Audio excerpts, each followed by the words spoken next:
Her Excellency the Vice President, Lordship Chief Justice, Deputy Prime Ministers, all the other leaders, namumuna abakunja.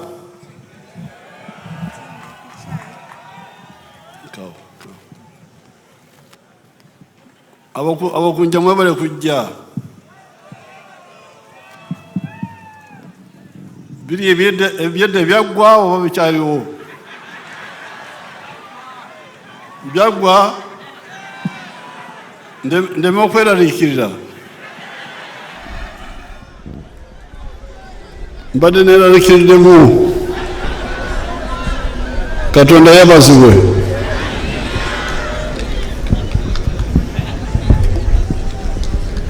Now Oluganda nbogera bulungi ku makya naye esawa wezituuka nga zino amanda gaggwamu. N'olwekyo ngenda kukozesa akatogo. The issue, somebody should translate in our language here. The one who knows how to translate. Diana yasobola ntasingwa iroko hinduna.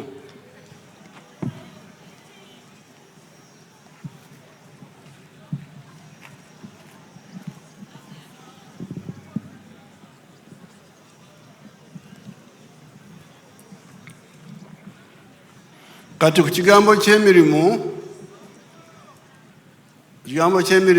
muwulirize okuwabula kwange. Njagala kubalaga show Nyakana on the screen there. Nyakana, if you have that video. Umanyika kati ebiseera bino nkozesa nnyo firimu. Nina firimu zange nakawada n'okwogera obwogezi. Kati katulabe emirimu. Nyakana.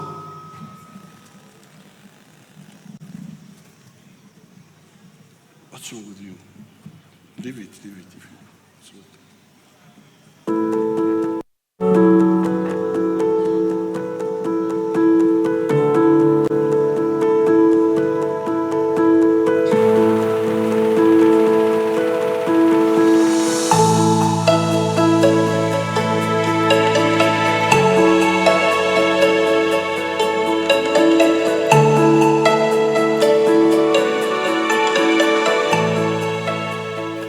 My name is Nyakana Richard from Rwengaju. This village is called Rwengaju village in Karabarole, Fort Portal City.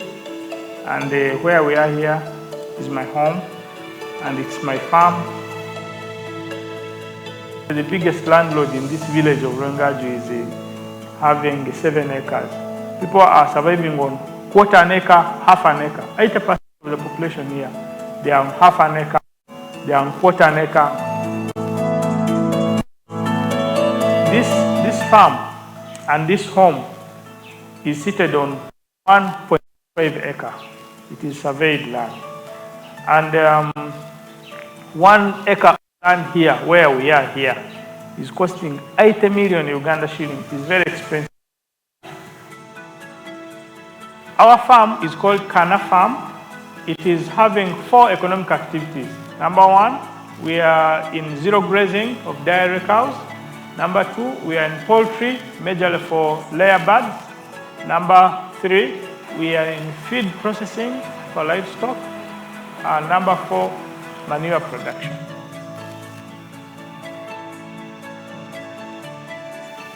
With the poultry, we have 8,200 chicken, and they are in a chick stage, grower, and layer. Those which are laying are giving us 120 trays of eggs, which we are selling at 12,000 shillings per tray, which gives us 1,440,000, and the cost of production is 1,140,000, which gives us a net balance of 300,000 per day as profit. With the feed pressing plant, every day we are processing 1,000 kilos or 1 ton of feeds. We are selling this feed at Nyakana agenda kulwawo okunnyonnyola naye akolera ku yiika emu n'obutundu bubiri.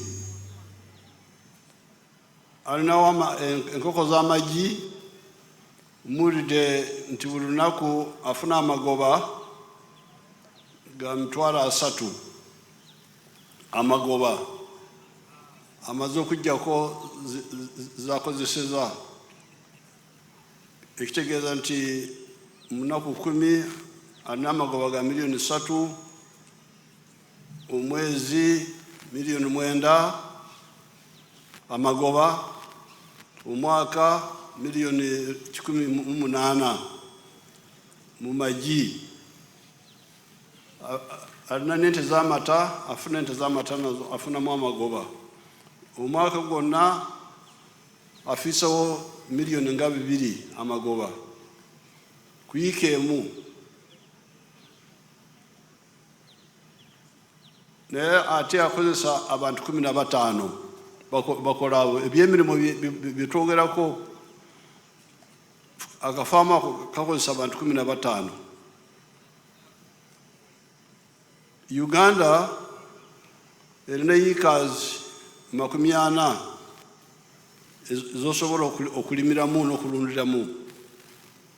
Kati nakibalamu nti singa tukozesako yiikazi 7,000,000 gokka, si zonna 40, singa tukozesako ekazi 7,000,000 ku gali 40,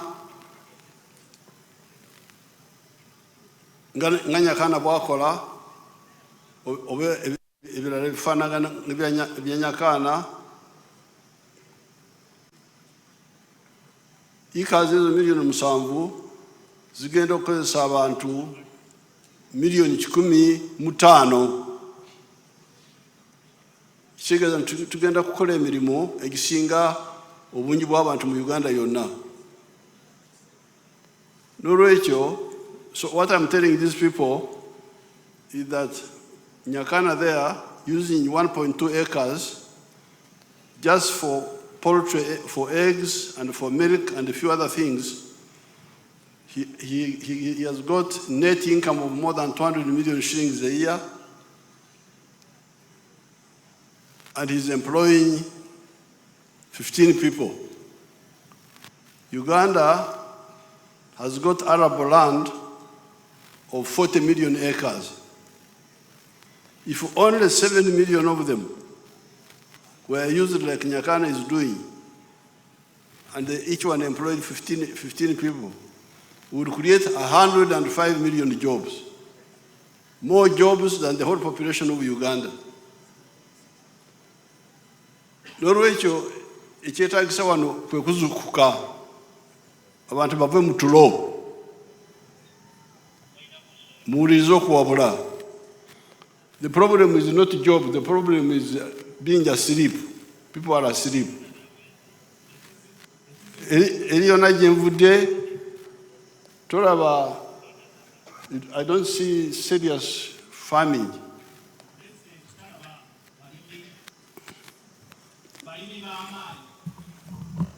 Bamaanyi abakozesa amagezi nga ga Nyakana ono.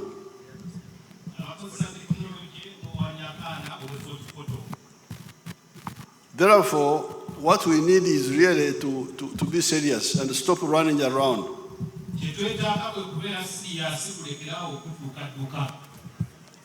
Where you are going, Japan, yes, they have got surplus jobs,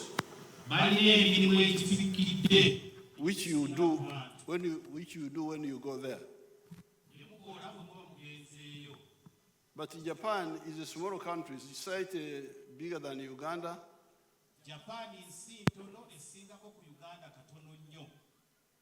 But with no agriculture, no minerals.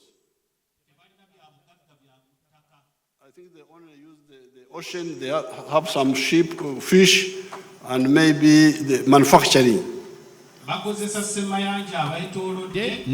N'okukola ebintu nga bayita mu factories oba mu makolero. And there are 127 million people. Bali emiliyoni 127. And you hear they all have jobs and surplus which you go to do when you go there. Naye bonna balina emirimu ate ne gifika ffe abaddugavu gye tugenda ne tukola. So therefore listen carefully to our advice. Gano ge magezi president g'atuwa. First of all, use the 4 acres model or less. Nyakana doesn't even have 4, he has got only 1.2. Tukozese ekyokulabirako ekyayiika 4, Nyakana gwe batulaze wano yakozesa eka 1 n'obutundu 2. Now, I can also show you another one, Basangwa. Let's see Basangwa. Agenda kutulaga omulala Basangwa. Of Kamuli. Weka Nungu. Weka Muli.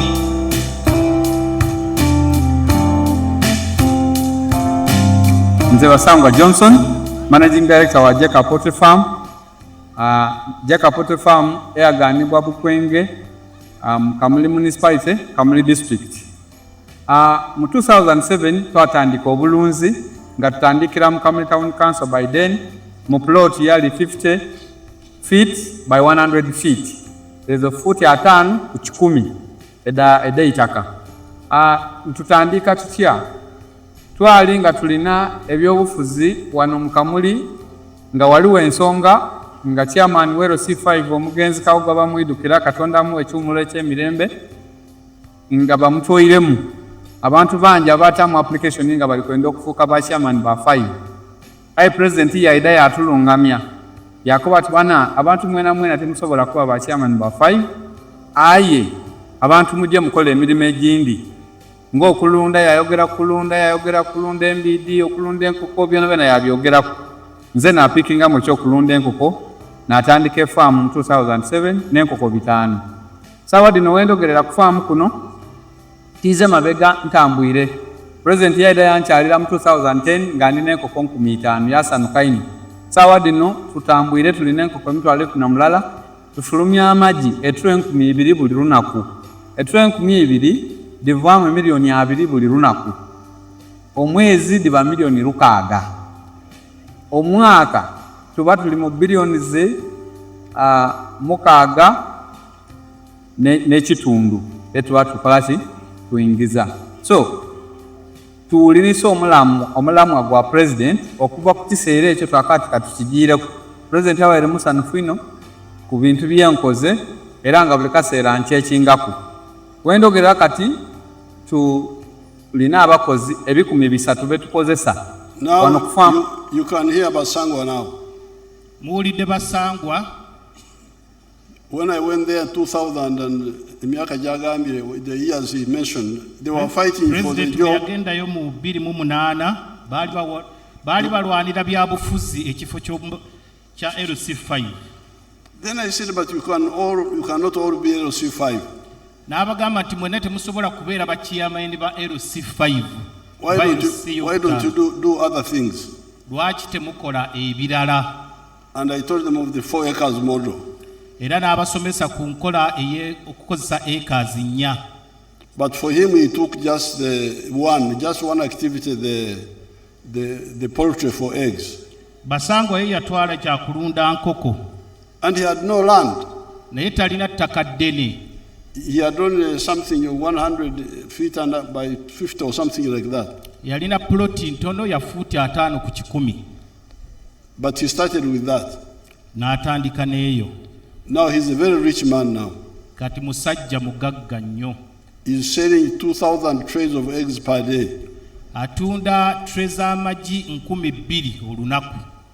And he's earning 20 million shillings a day. Afuna obukadde 20 olunaku. That is 600 million shillings a month. Ze miliyoni 600 omwezi. 7.2 billion a year. Akawumbi kamu obumbi 7 mu miliyoni 2 omwaka. And he's employing 300 people now. Era akozesa abantu 300. So the problem is not job, the problem is okwebaka. ekizibu si mulimu naye tulo. So muve mu kwebaka. So mulekeraawo okwebaka. Stop sleeping and slumbering. Now, you now come to Oktomera, bumping into things. You come now to Oktomera to bump into things. Kyuse bulungi. Kati kajje kutereka. Okutomera. Bumping into things without planning. Kajje kugenda mu kintu ky'ogenzeemu naye nga tokimanyi oba tokyekakasa. Because Amongi is saying that people start business and they collapse because they borrow money from commercial banks. Minisita w'ebyabakozi agambye nti mugenda ne mukola ssente ne mukola emirimu nga temugimanyi bulungi ne gigwa. Bewola ssente z'amagoba g'obusuubuzi. Mwewola ssente ku magoba amangi banka ze gateeseewo ne mukola bizinensi ne mutomera ne zigwa. Why do you do that? Lwaki mukola ekyo? Because you should be patient. If you don't have, there is money, government money in UDB. Mubeere bagumiikiriza waliwo ssente gavumenti zeetadde mu banka ey'okwekulaakulanya. Eya gavumenti. They give loans at 12%, 10%. Bawola ku ssente entono ku magoba amatonotono aga ebitundu 12 oba 10 ku 100. Not the commercial interest you get in commercial banks. Si ku magoba gali ag'ebyobusuubuzi ge mufuna mu banks eziri endala ez'ebyobusuubuzi. Then now the government has started very soft money for you in the parish model. Gavumenti etandiseewo ssente ennyingi naye ku muwendo omutono mu parish development model. We have now put about 500 million shillings in each parish. Bataddewo obukadde nga 5 mu buli muluka. In this kisanja which is ending now. Mu kisanja kino ekiggwako. If you concentrate on that, bwe musimba essira ku ekyo, and make sure it works and you fight all the bad people who are polluting it, n'olwanyisa abantu bonna abakikuba oba bakirwanyisa, then you should now be having, because the ones who got first should have started paying back now. Abaasooka okufuna saawa zino balina okuba nga bazzaayo. About 300 should have paid back. Abantu nga 300 balina okuba nga bazzaayo kati. So you already have 500 million in the parish, new money, plus 300 million recycled. Mulina miliyoni 300 ez'abali abatandise okuzzaayo ne miliyoni 5 empya ze bongeddemu. So the parish now has got 800 million shillings. Kitegeeza kati buli muluka gulina miliyoni 800. Where the interest is 6%. Nga amagoba matono ga butundu 6 ku buli 100. You borrow 1 million, after 2 years you pay back 1.12 million. Weewola akakadde kamu n'oyisaawo emyaka 2 n'osasula akakadde kamu emitwalo 12. And this Sanja we are going to increase their money to 200 million. Era ekisanja kino bagenda kwongerako emiliyoni endala 2. Zigenda kufuuka 2 mu kifo kya 10. It's going to become 200 instead of 100 million. So 200 million in 5 years, that's already a billion new money. Miliyoni 2 mu myaka 5 ziba biliyoni akawumbi kamu. So listen to what this sentence zinozenteeka mu miruka ne mu UDB zigenda kudibya ba money lenders na bank z'abanyunyusi, commercial banks. The money put in PDM and UDB will phase out the interests and banks and money lenders who are giving you money at a very high rate. So don't come here and cry, say, oh, we borrowed money, we have collapsed. So temujja wano ne mukaaba nti mwewola ssente business zigenda kugwa. Abanyankole bagamba nti eyeetuze tebamukaabira. Abanyankole kyekyo kye bagamba. Whoever has hanged himself, you don't mourn for them. Omuntu yetuze okabira waki. If someone hangs themselves, why should you mourn them? So this is the second point. Eno yensonga ey'okubiri. Now the minister raised, no, the speaker of the workers raised very good points. Ayogedde ku lw'abakozi awadde ensonga ennungi. The accommodation for the workers in the industrial parks. Okuteeka abakozi mu bibangirizi eby'abannamakolero n'okubasuzaayo. Okuteeka ebisulo ebiteekeddwa mu bibangirizi by'abannamakolero. We are going to make sure that we make it part of our policy that an industrial park, we must get land nearby.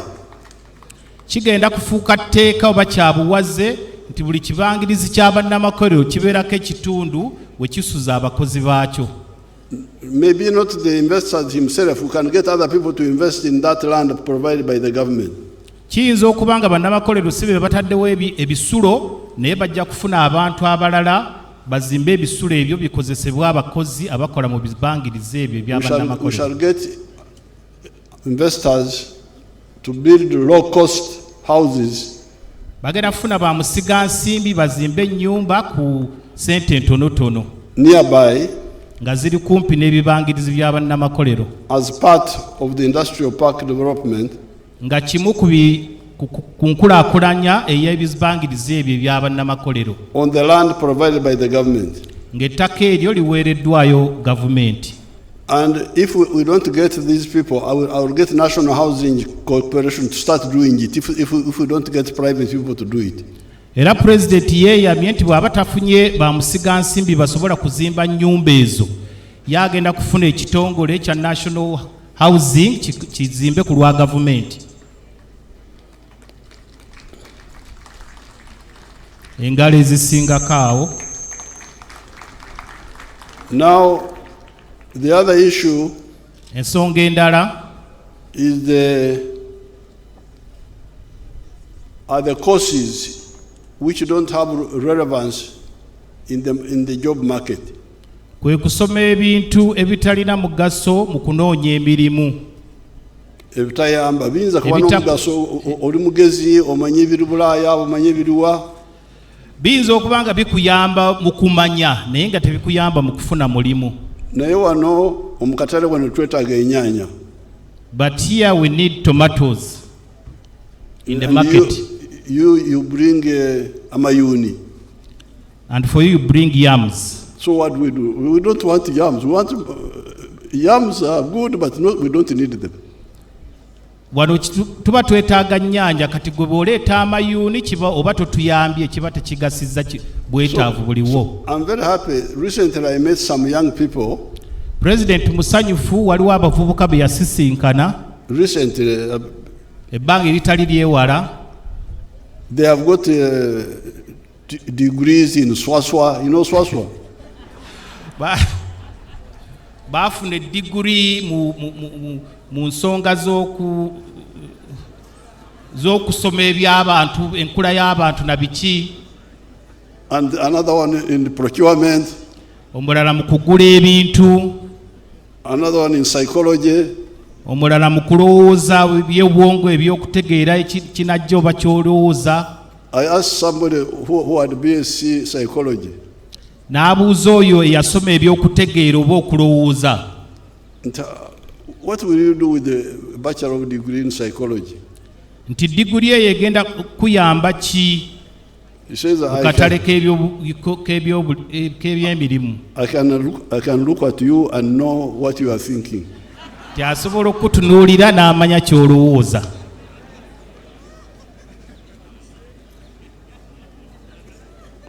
Then I said, but how many jobs are there for that? N'abuuza nti kati mirimu emeka egiriwo ng'otunuulira omuntu n'omanya ky'alowooza. He said that he can work in prisons. N'agamba asobola okukola mu makomera. And see which prison want to escape. N'amanya musibe ki ayagala okutoloka. So then but how many prison jobs are there in Uganda?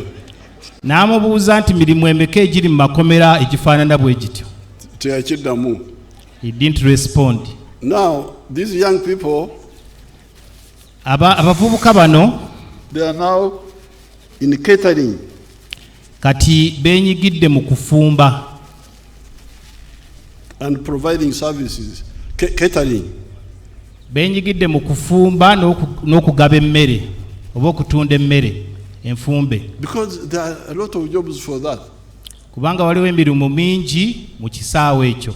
So they forgot the other degrees of procurement, the swaswa.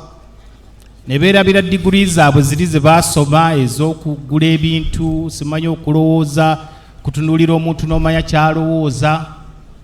Now they went back, got a certificate or a diploma, but in catering now. Ne baddayo ne basomayo certificate oba baluwa entonotono mu kufumba. And in no time they got jobs. Era mu kiseera kitono ne bafuna emirimu. So you're absolutely right that the Minister of Education should really give guidelines. I had told Namirembe Tamazire long ago, I had told her, please. N'olwekyo ministry ekola ku byenjigiriza yali akigambyeko eyali minisita ebiseera ebyo Namirembe Bitamazire.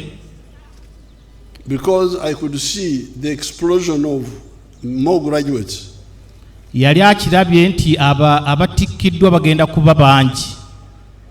Because many years ago, kubanga ebbanga ddene eriyise, myaka mingi egiyise, when Amanya Mushega was the Minister of Education, Amanya Mushega bwe yali minisita w'ebyenjigiriza, the government was taking, I think, 1,000 children. The children who would sit for A level would get about 11,000 qualifying for entrance into university. Ebiseera ebyo ng'abantu abaana abatudde ekibiina siniya ey'omukaaga balinga 1,100 abaali bayise siniya ey'omukaaga nga balinga 1,100.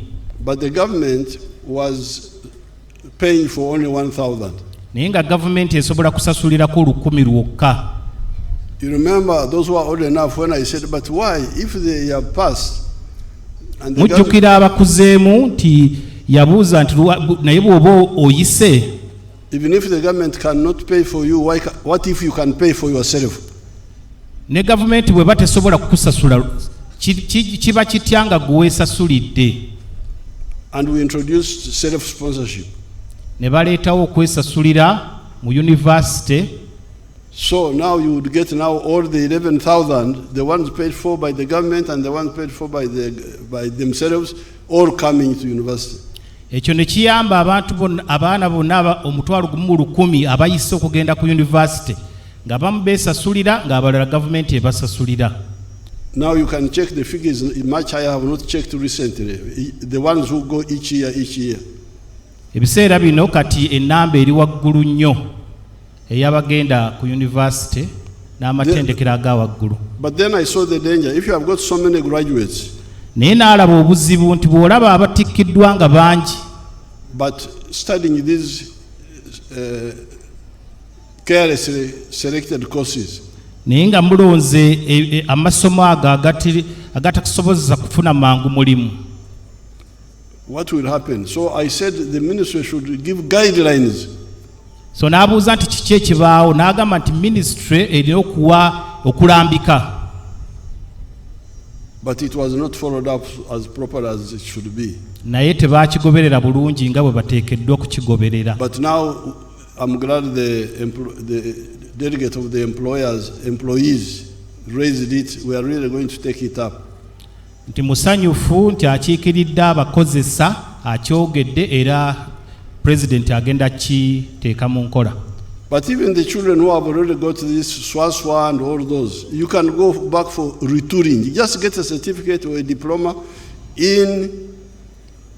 Naye n'abasomye abatikkiddwa nga batikkiddwa mu ezo diguri z'ayogeddeko, osobola okuddayo n'ofunayo ebbaluwa entonotono naye nga ekuyamba okufuna omulimu. There was, it may take time. When during my PDM tour, I met many of the young people who had done that. President bwe yeetoolodde eggwanga lino ng'alambula PDM asanze abantu bangi ab'enjawulo who have retooled themselves. Nga bazzeeyo ne basoma ebyo ebibagasa okufuna emirimu. Now, the factories you are talking about, the 5,000, so amakolero ge mwogerako 5,000 came because of, first of all, peace, as the Honorable Betamongo was saying. Gajja olw'emirembe egiriwo nga minisita w'abakozi Betty Amongin bw'agambye. But also because of our correct decision on electricity. Naye n'amasannyalaze okuteekebwa oba okutambuzibwa mu nkola entuufu. Because you remember in 2005 when we had to take money from other sectors and put them in the roads and the electricity. Mujjukira mu 2005 baalina okujja ssente mu bifo ebirala ne babiteeka mu masannyalaze ne mu nguudo. N'olwekyo mubagambe ababaka bammwe bano bemulonze baleme okuntawanya. So tell your MPs not to disturb the president. Bwendeeta okusosowaza nti tusosowaze kino byonna bikulu naye kusaawa eno twetaaga nnyo kino okusinga kiri. If the president says we should prioritize this instead of the other, then you should follow. Byonna bikulu naye all are important, naye ekitwetaaga kati kye kino. But what is needed at this moment in time? In 2005, after the mujjukira twalimu gye bayitanga load shedding. Twalina kye twayitanga okuggyako amasannyalaze ne bagamba eno kwegali eno tegaliiko. So after that election 2006, okulonda bakwagwa mu 2006, nayita olukiiko lwa aba NRM ne bakkiriza okuteeka ssente mu masannyalaze n'enguudo. He invited the NRM caucus and agreed to invest in roads and electricity.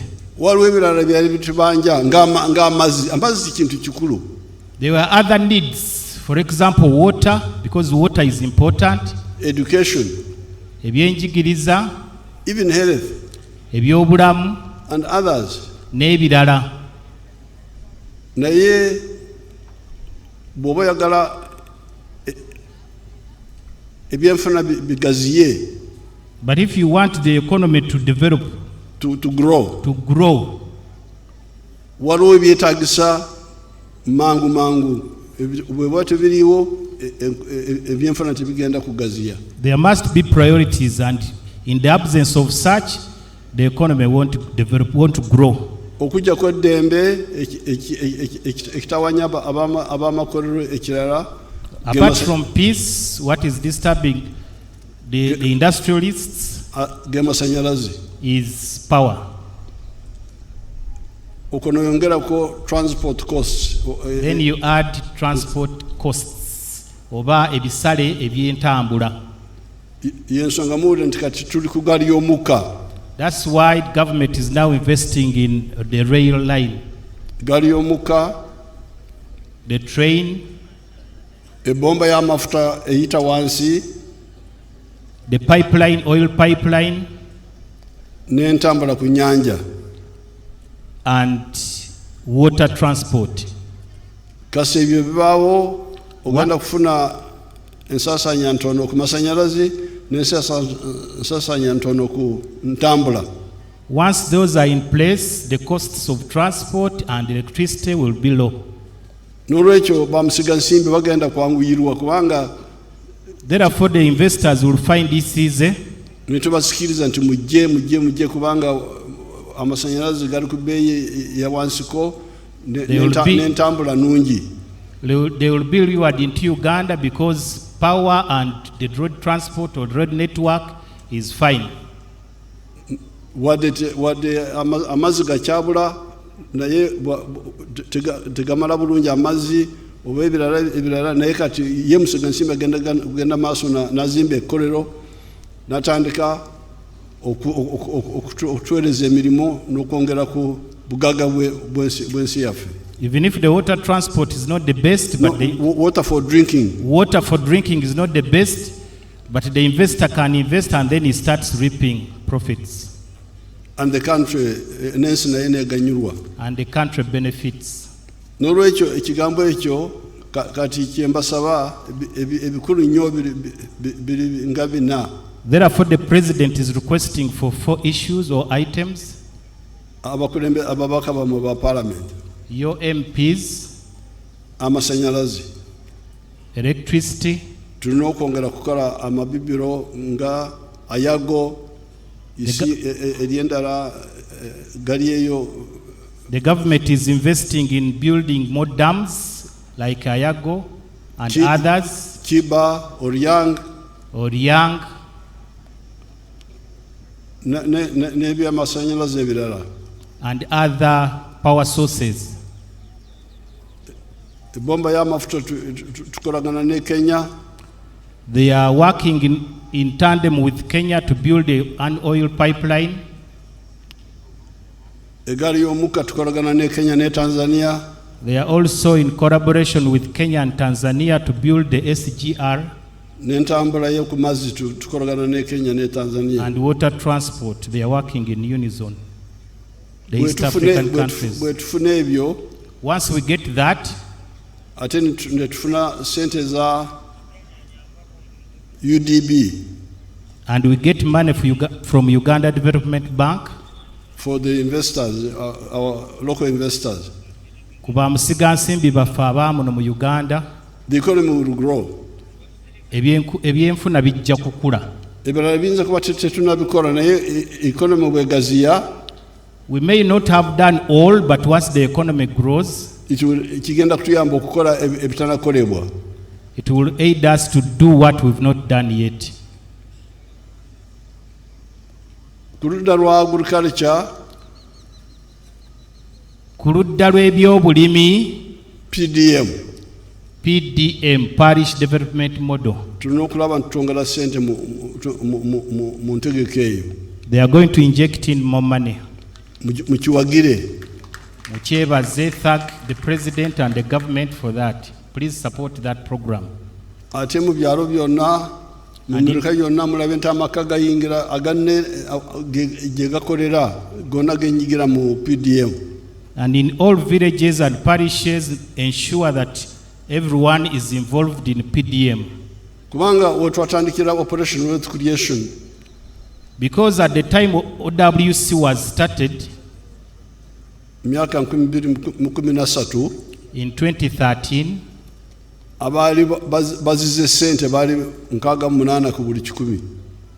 people who had money were 63. Okuzira nti omuziro gwange sente nze setaga sente. People who saw money as their totem were 63% out of 100. Usanga yedira sente nti sente tizetaga. Nga sente zimuwunyira zizi, they were not partners with cash. Amaka 68 ku buli 100. 68 homes Bali bedira sente okongera ku muziro gyaffe olugave biki ebyo byaffe. could not afford money, and it was almost their totem. Bali wongeddeko omuziro gwa sente. They had added it on to their local totems. Sale n'atwala emwanyi n'abeegayirira banange, munange tozira sente, simba emwanyi zino nkwegayiridde. General Sale took coffee to them and pleaded to them to grow coffee. Abasirikale bonna eno bali ani ali eno emukono. All the soldiers were involved, and the president is asking who was in charge of Mukono. Who was in Mukono here? Operation Wealth Creation. Who was in charge of OWC in Mukono? Afande Mato. Kati abantu abamu bawuliriza. So you should listen to those people. Abantu abamu bawuliriza okuba. Some people listened. Kati olaba omusajja waffe w'Ekaramoja, waliwo omusajja w'Ekaramoja eri wala. There is someone from Karamoja, far north.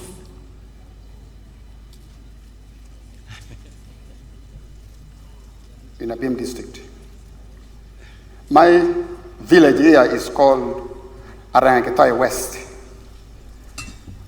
Arangetoy Parish, Abuk Town Council, Abim District, in Karamoja. The mango trees you see here were given to me by the President through Operation Wealth Creation. I received 200 mango seedlings, and I planted all, and they are all doing well. Apart from this venture, I got money from PDM last year. I got 880,000, and I used 800,000 for buying 10 goats, and the goats are there. They have multiplied. They are now 16. Part of the money of PDM I used for buying cassava stems. Through that money, I've managed to plant 2 acres of cassava. They are now doing well. The first acre I intend to harvest next year in January. Then for the mangoes, you are seeing, I started harvesting last year in 2023. The first harvest, I got 6 million. That was in June. Then second harvest in November, I got another 6 million. So last year, from these mangoes, I got 12 million shillings. I've been selling to the people around. Actually, Soroti Fruit Factory has this mango. They want me to take these mangoes tomorrow, 2025, to the factory. Actually, I've been selling locally. I've been selling 1 at 500 shillings, 2 1,000, and people are buying. These mangoes are very good. The mangoes trees you are seeing here are giving me money, a lot of money. And I want to thank His Excellency, the President of the Republic of Uganda, Kaguta Museveni, for coming up with the idea of Operation Wealth Creation in the country. This is money. I am not going to suffer. My children will not suffer because of this wealth. I call it wealth now. I always invest. I don't invest mango. I invest money, not mangoes. So I want to thank our president so much. And next year, if all goes well, I expect to get 18 million first harvest. And then second harvest, I also expect to get 18 million next year, 2025. So altogether, I expect to get 36 million shillings. And this money, I will use. That's a testimony from someone from Karamoja.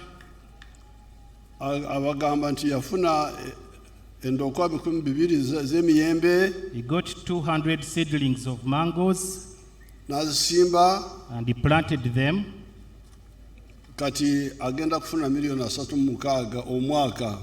He's now expecting 36 million per year.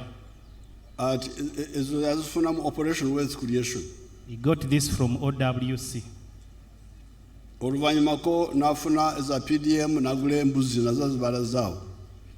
The balance, he bought goats and he has showed them to you. You got PDM money another time. He is a beneficiary of PDM. Also, where you got money, 1 million and bought goats. He got an additional 1 million and he bought goats. Kati bwana jeno mkono waliwo muwala yali eyo kumpine Nakisunga eyo njagala kulaba omwana. When the president came to Mukono, he visited someone in Nakisunga. Where Mukono? Let's see.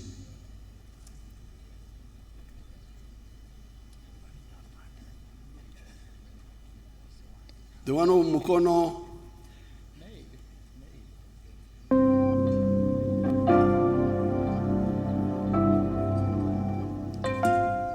Amannya agange nze Nampa Harriet nambeera Mangaliba district eya Mukono.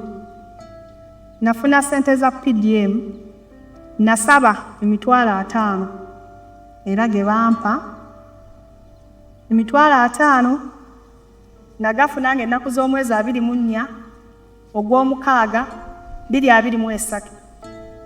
Bwe nfuna emitwalo gyange 5 nagula embizi 3. Embizi 3 nga zonna nkazi. Nazigula ku maama omu. Nazigula nga za myezi 2 buli mbizi $10,000. Gye $3,000. Ngula embizi $3,000, $2,000 ne ngula emmere. Nagula emmere eyo, embizi ezo ne ntandika okuzirunda.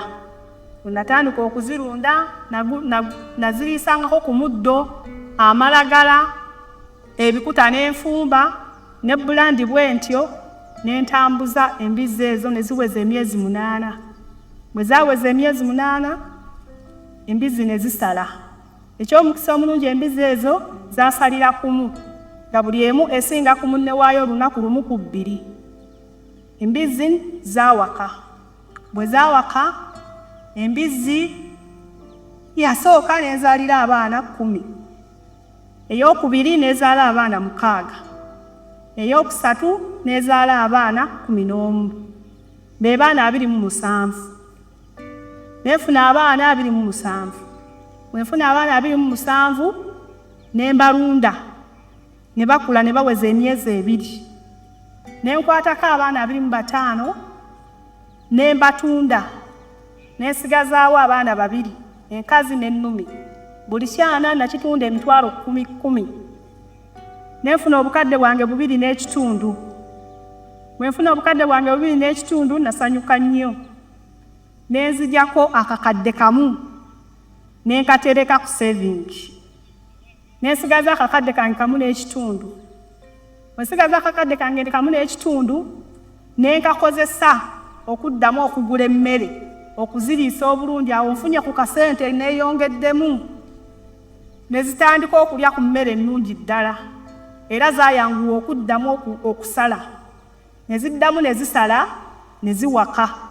Bwe zaawaka, embizi 3 eyasooka n'ezaala abaana 9, ey'okubiri n'ezaala 11, ey'okusatu n'ezaala abaana 10.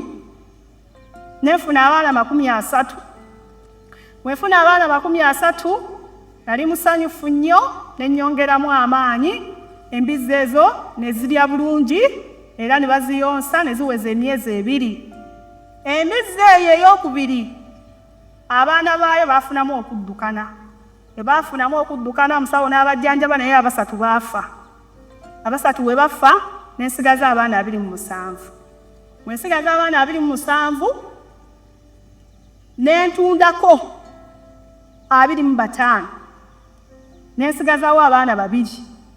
Ne nfuna obukadde bwange 2.5. Bwe nfuna obukadde bwange 2.5 nasanyuka nnyo.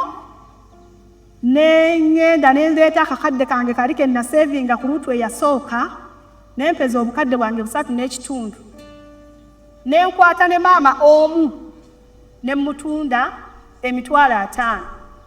Namutunda emitwalo 5 ne mpeza obukadde 4. Bwe mpeza obukadde 4 ne nsanyuka nnyo era ne ngamba ngenda kugula ku nte kuba pulezidenti ayagala tweyongere tugaziwe. Kati muwulidde obujulizi bwa omwana erinnya lye yani? That's the testimony of Nampa Harriet from Nampa. Nakisunga. Muwulidde obujulizi bwa Nampa. Kyangamba kyatabagambye wano. What Nampa told the president, which she hasn't said here. Yatya okukwata akakadde konna. She had never owned $1 million. No, she feared. She feared yatya okukwata akakadde. She feared owning $1 million. Kubanga ffe tugamba nti weewole akakadde konna. Because the president says if you borrow $1 million, you should borrow not less. You should borrow not less than $1 million. Naye Nampa yagamba nti akakadde nkatya. She feared borrowing $1 million because she was scared of such an amount. Yagamba nti wakiri mumpe emitwalo 5. So she opted for 500K. But muwulidde obujulizi bwe. And that's her testimony. Mbanga tono yalina abayita abaana nayo. In a short while, she had 25 piglets. Abaana b'abantu omulunyankole sobola kuyita obwana bw'embizzi abugezezza ku baana b'abantu. You cannot compare piglets to children. Nandibawadde erinnya eddala. The president would have given the piglets another name. But naye muwulira kati ali mu mbanga tono emitwalo 5 gye yeewola kati yali atandise okufuna obukadde 2,700.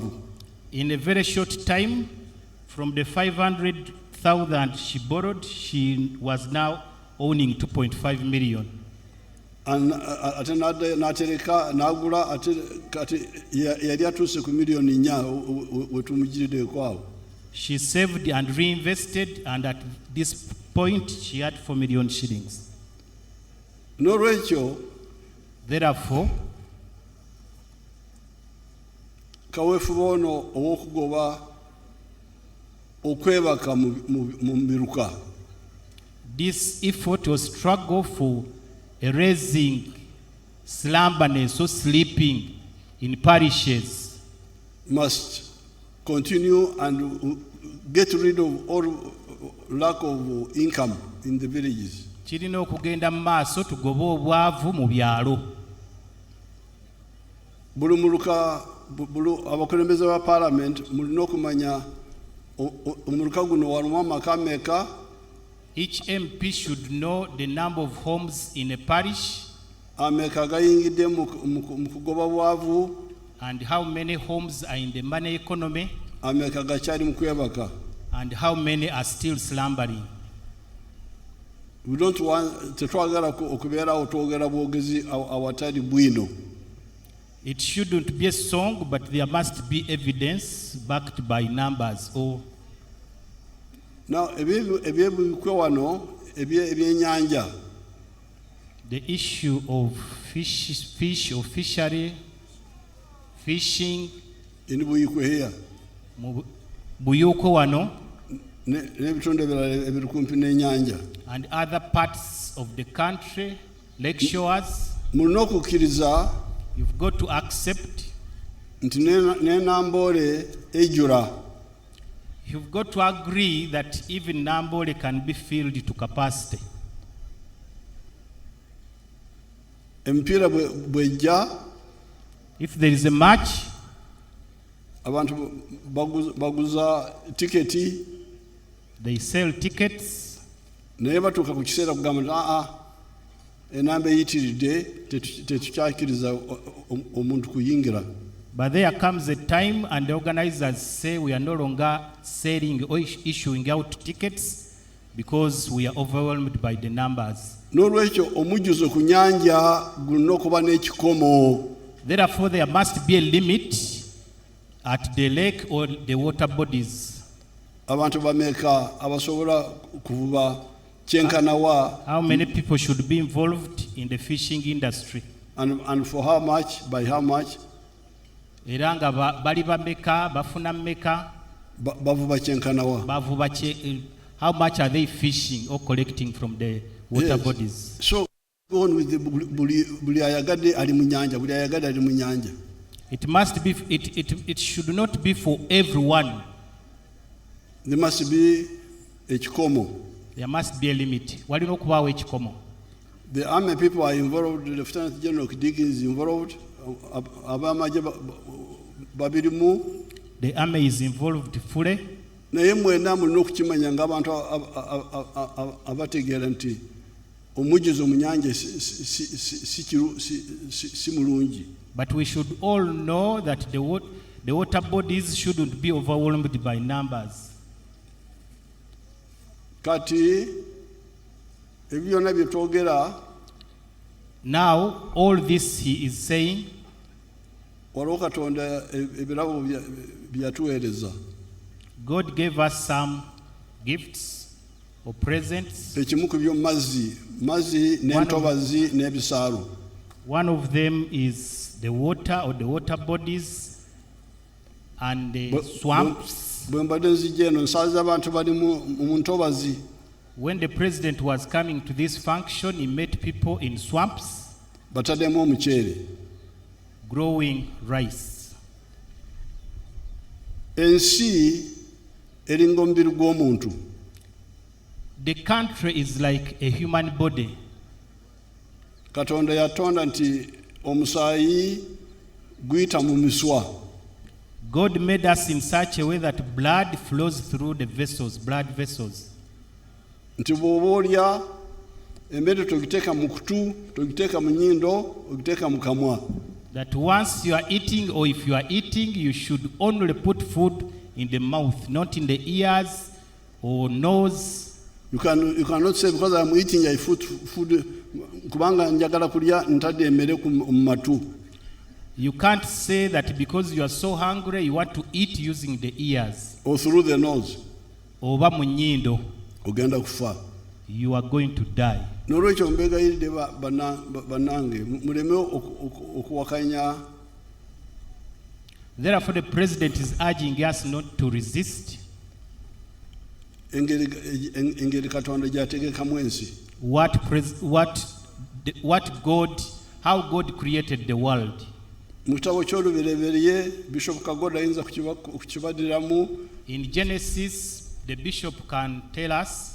Kirambikiddwa bulungi nti ensi yasooka n'ebeera n'ekizikiza. That God created the dark world. Oluvannyuma Katonda n'agamba nti ekizikiza kiveewo wabeewo omusana n'ekizikiza. Then he created light alongside darkness. Oluvannyuma n'agamba nti amazzi gabeere ku ludda lumu, olukalu olubeere ku ludda. Then he created the water bodies and then the land. Katugwa omukunja n'ojja n'ogamba nti nedda Katonda yali mu nsobi. So we as people from Buikwe, we shouldn't say that God made a mistake. N'odira amazzi n'ogafuula olukalu. Encroaching on the water and making it land. So nga waliwo enkozesa ennungi ey'entobazi. Yet there are some profitable ways or methods you can use the swamps. Kambalage abantu bange be elimoto. So it's going to show you some people. Bogera Lugwere. Speaking Lugwere in Limoto, Palisa.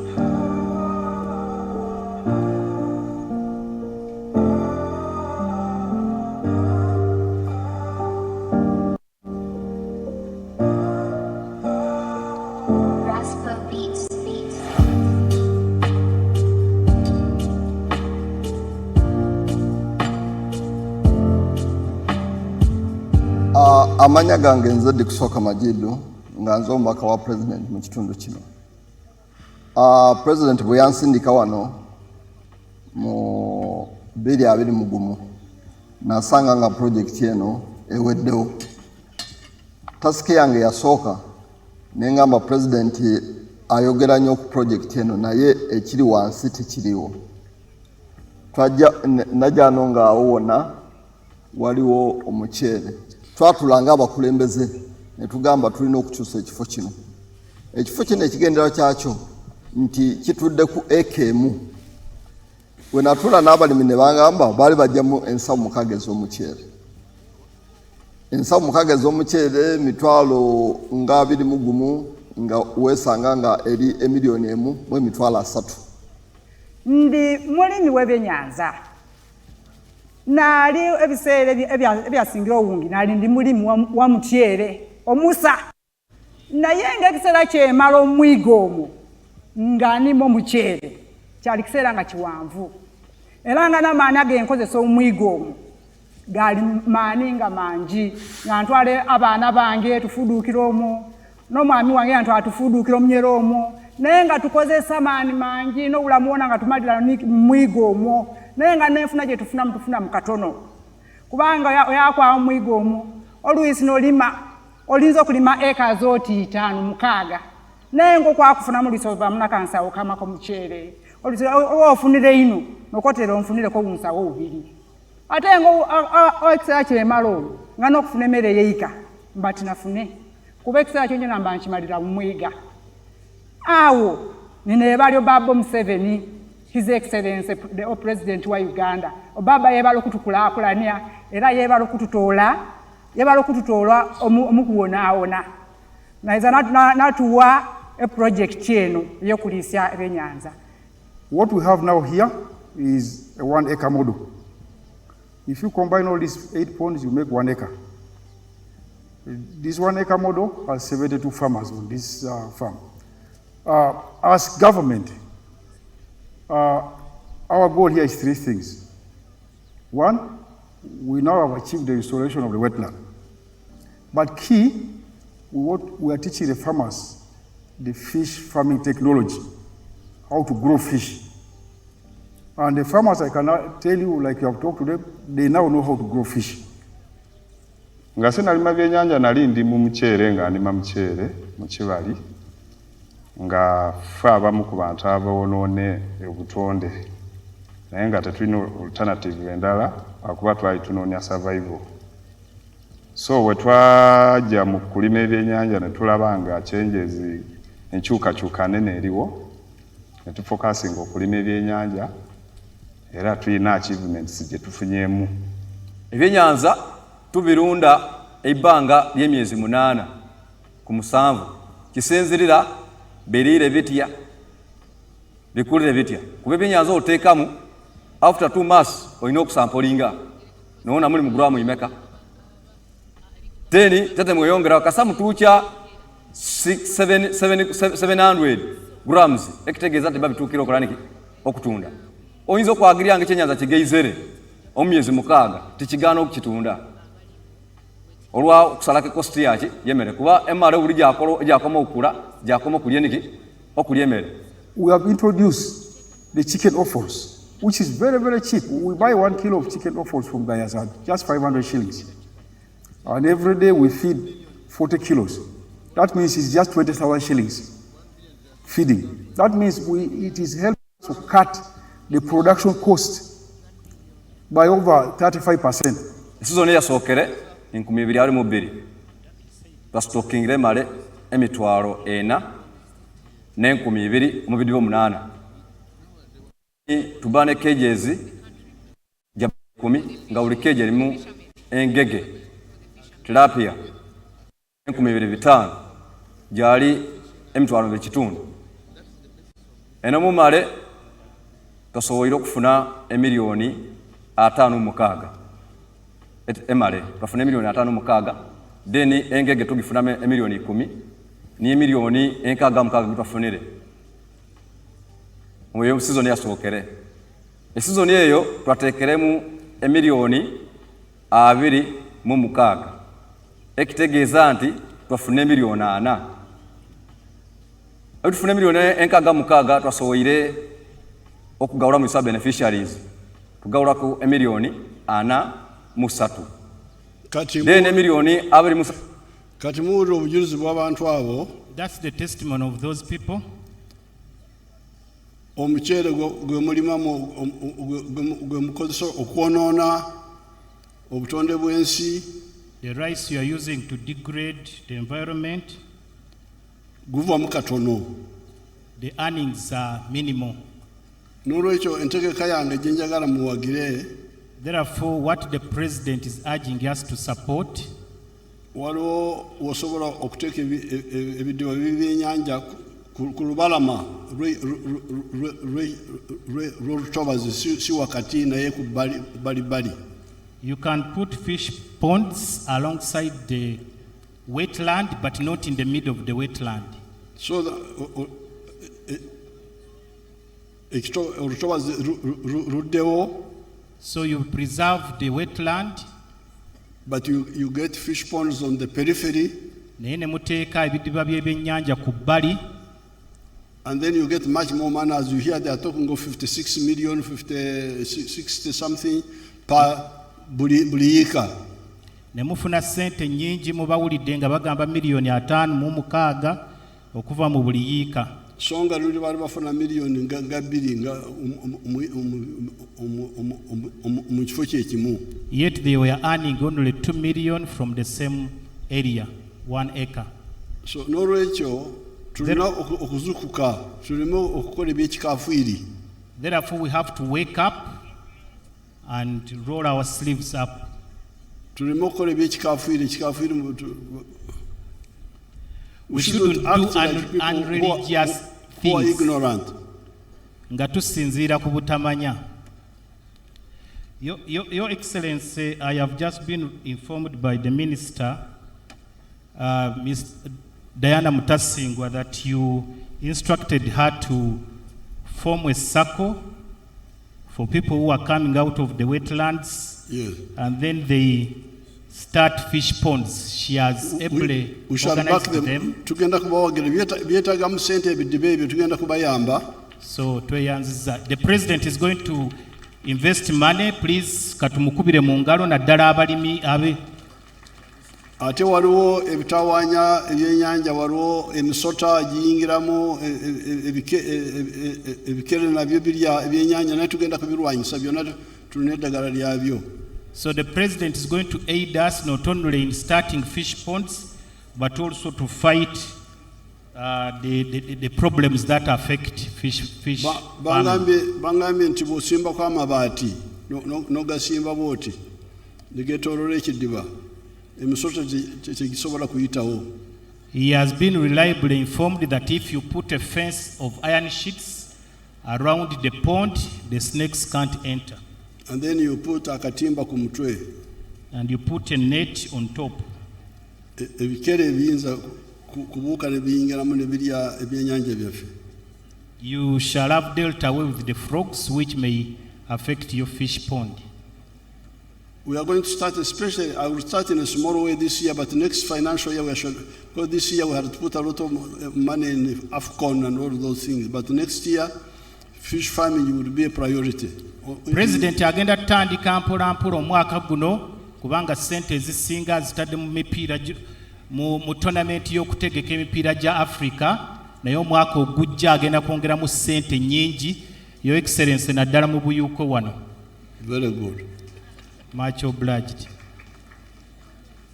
N'olwekyo njagala kubeebaza. So the president is thanking you, is grateful. The exembayo, the last aba NSSF bebe kitaavu kya sente kizitereke sente z'abakozi. Abasajja abo bagagga balina sente nyingi. Those people are endowed with a lot of money. Naye baziteeka mu bintu ebitazaala. But they are investing it in non-profitable investments. Bonds za government simanyi biki. Things like bonds, okugula emigabo, ebintu bwe bityo. Ya government. Eza government, emigabo gya government. Kulwaki sente temukola nga toll roads. You should invest that money. Toll roads. Toll roads. Road nguudo gyemujamu. Oluguudo lw'osobola okusoloozaako nga bwe tulaba Entebbe Express. Owned by NSSF. Oluguudo olwo nga bannannyini kitavu kya ssente be bannannyini lwo, kitegeeza muba musolooza buli mmotoka eyitako. Kati ffe gavumenti eyinza kugenda mu maaso ekola enguudo zaayo nga eno egy'empiseemu y'abakunja. The government will now embark on making roads like this one which brought him here. But the bagaga who don't have time to waste, bagenda kozesa sente enguuto yamwe ey'okusolooza sente. But the bourgeoisies can use the other road where they have to pay. Tubadde tugezako okuzimba enguudo ey'okusolooza sente okuva Kampala okugenda Jinja okuba n'ebbanga ddene tukozesa abeeno naye mwandisobodde okukitunulamu aba NSSF. The president is trying to put up roads of that nature, but he's encouraging NSSF to come on board and build such roads. NRM oye abakunja. NRM oye. Kuruno mwalonze bulungi. Hope you voted well. Kale katonda bayambe abasasire ensobezi edda. Your Excellency, there was an issue of Nkoyoyo boarding primary school raised by Honorable Minister for Labour. Ngenda korogana naba education tuyambe esomero lino. Much obliged, Your Excellency. If the PS is here, the minister is here, they can note it that we help this school here. Omuwandiisi w'enkalira owa ministry ya ebyenjigiriza President asabye nti ensonga ya Nkoyoyo boarding primary school ogiteeke ku mwanjo mugiyambeko. NRM oye. N'oluguudo lwe Katonda ababeere. Mwebale nnyo Your Excellency Amusaalongo Richard Ssenteza MP Lugazi Municipality.